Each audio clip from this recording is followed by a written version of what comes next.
Царице моя преблагая,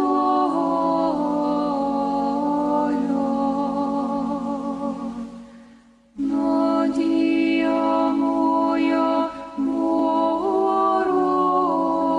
Богородице, заступнице сиріт,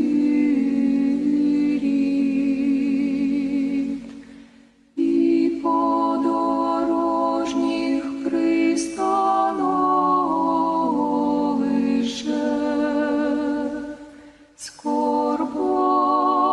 скорботних радостей,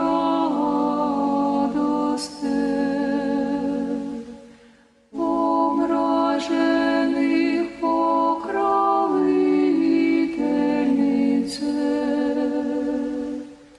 Бачиш мою біду,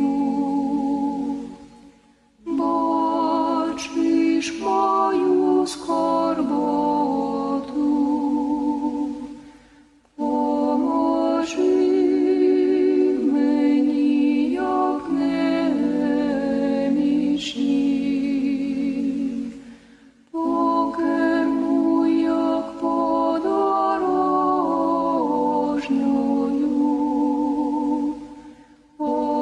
образу мою знаючи,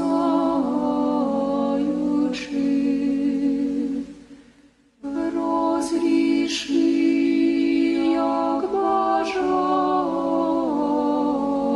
бажаєш, бо не маю іншої помочі, окрім тебе, ані іншої заступниці,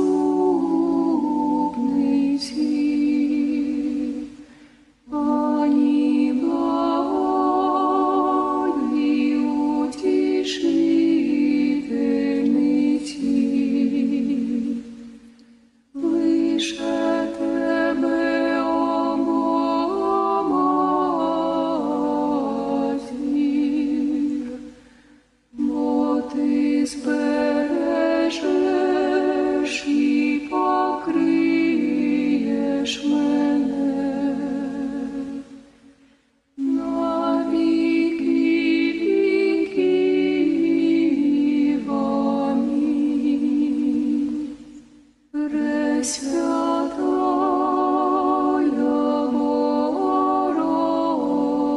Богородице, спаси, спаси нас, Пресвятая